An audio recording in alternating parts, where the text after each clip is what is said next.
శ్రీ సాయి సచ్చరిత్ర ఈ పేరు వినగానే మనలో చాలామందికి ఎన్నో అద్భుతమైన కథలు గుర్తొస్తాయి కదా.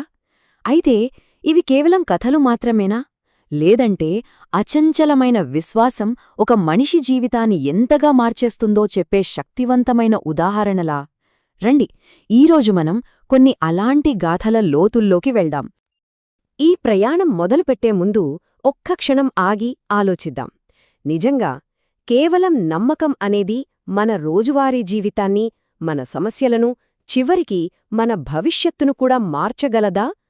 ఈ ప్రశ్నే మనల్ని నేరుగా మన మూల గ్రంథానికి తీసుకువెళ్తుంది. మనమిప్పుడు చర్చించుకోబోయే కథలన్నిటికీ ఆధారం హేమాడ్ పంత్ గారు రాసిన శ్రీ సాయి సచ్చరిత్ర.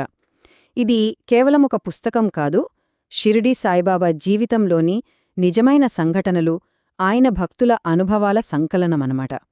నేటికీ ఇది లక్షలాది మందికి ఒక దారిదీపంలా నిలుస్తుంది. సరే, ఈ కథల్లోకి వెళ్లే ముందు లీలా అనే పదాన్ని సరిగ్గా అర్థం చేసుకోవాలి.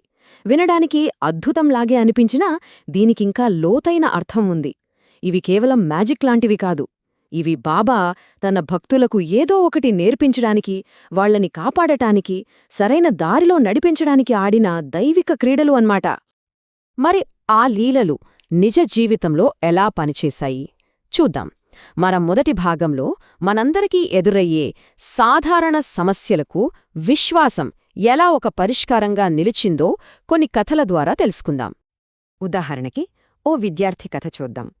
పాపం, ఒక జ్యోతిషుడు ఏకంగా చెప్పేశాడు, ఈసారి పరీక్షలో తప్పిపోవటం ఖాయం అని. ఇక ఆ తల్లి మనసు ఎంత విలవిలలాడిపోయుంటుందో కదా. ఆవిడ పరుగెత్తుకుంటూ బాబా దగ్గరికి వెళ్ళింది. అప్పుడు బాబా చాలా ప్రశాంతంగా ఒక్కటే మాట చెప్పారు, భయపడకు, వాణ్ణి బాగా చదువుకోమను, నా మీద నమ్మకముంచు, వాడు పాసవుతాడు, అంతే. ఇక ఫలితమేమైంటుందో ఊహించొచ్చు. ఆ జ్యోతిష్యం, ఆ గ్రహాల అంచనాలు అన్నీ తలకిందులయ్యాయి. ఆ విద్యార్థి పాసయ్యాడు. చూశారా, ఇది కదా బాబా మాటమీద ఉన్న నమ్మకమంటే. ఈ సహాయం కేవలం చదువులకే ఆగిపోలేదు. ఇదే తరహాలో ఆర్థిక ఇబ్బందుల్లో ఉన్నవాళ్లక్కూడా బాబా అండగా నిల్చారు. ఉదాహరణకి, ఒక భక్తుడికి రిటైర్మెంట్ తర్వాత అనుకున్న దానికంటే చాలా ఎక్కువ పెన్షనొచ్చింది. అది కూడా బాబా కలలో కనిపించి భరోసా ఇచ్చిన తర్వాతే. దీనిబట్టి మనకేమర్థమవుతుంది? ప్రాపంచిక సమస్యలు ఏవైనా సరే విశ్వాసమే సమాధానమని సచ్చరిత్ర మనకు చూపిస్తుంది.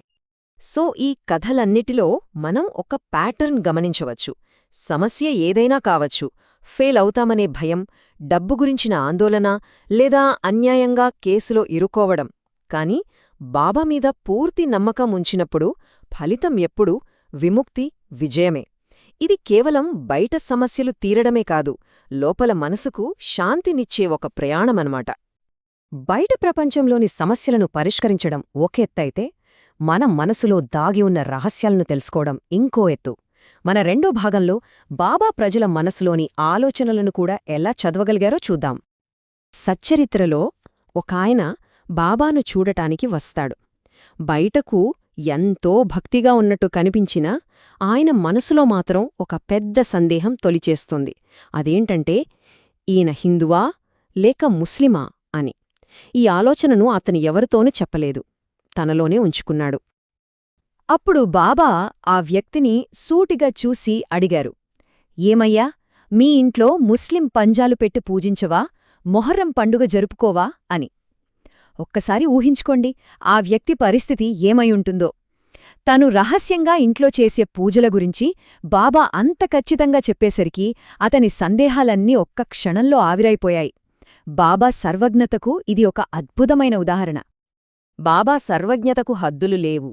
ఆయన షిరిడీలో ఉన్నా, ఎక్కడో ఉన్నా తన భక్తులతో కలల ద్వారా మాట్లాడేవారు, వాళ్లకి దారి చూపించేవారు. దీనికి కాకాజీ వైద్యకథ ఒక అద్భుతమైన ఉదాహరణ. కాకాజీ అనే భక్తుడు తీవ్రమైన మానసిక ఒత్తిడిలో ఉన్నాడు. అప్పుడు ఆయనకు కలలో ఒక దేవత కనిపించి, షిరిడీకి వెళ్ళు అని చెప్పింది. కరెక్ట్గా అదే సమయంలో 100 మైళ్ల దూరంలో ఉన్న షిరిడీలో బాబా తన భక్తుడైన శ్యామాతో, వెళ్ళి కాకాజీని తీసుకురా అని పంపించారు. వాళ్ళిద్దరూ అనుకున్నట్టే కలిశారు.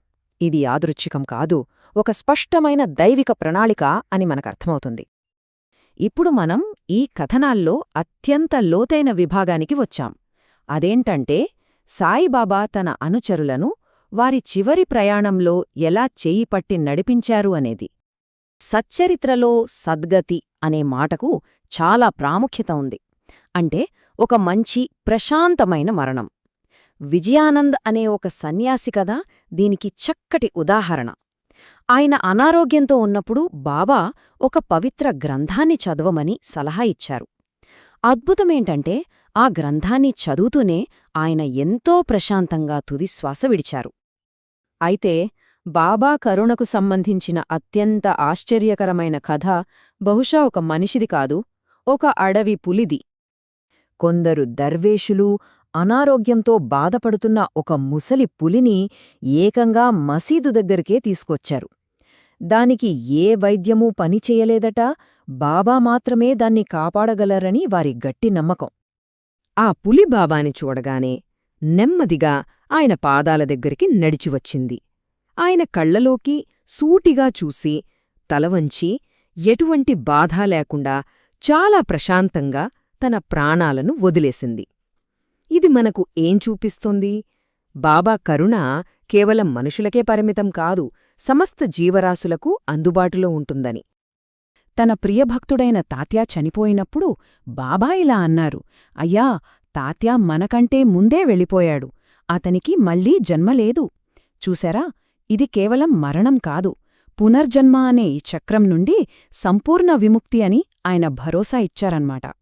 ఈ కథలన్నిటినీ కలిపి చూస్తే సచ్చరిత్రలో విశ్వాసం అనేది మనకు 3 దశల్లో కనిపిస్తుంది. మొదటిది మన రోజువారీ సమస్యలకు ఒక ఆచరణాత్మక పరిష్కారంగా. రెండవది మన మనస్సులోని రహస్యాలను కూడా తెలుసుకోగల ఒక సర్వజ్ఞుడైన గురువుపై నమ్మకంగా. ఇక మూడవది అత్యంత లోతైనది, మన చివరి ప్రయాణంలో కూడా మనల్ని చెయ్యిపట్టి నడిపించే రక్షకుడిపై సంపూర్ణ విశ్వాసం. చివరగా ఒక ప్రశ్నతో ఈ వివరణను ముగిద్దాం. నేటి ఆధునిక సైన్స్ ఆధారిత ప్రపంచంలో 100 సంవత్సరాల క్రితం నాటి ఈ విశ్వాసగాథలకున్న ప్రాముఖ్యత ఏంటి? ఇవన్నీ మనకు కేవలం పాత కథలుగానే మిగిలిపోతాయా, లేక వీటిలో మన జీవితాలకు కూడా వర్తించే సత్యమేదైనా దాగియుందా? ఆలోచించాల్సిన విషయం.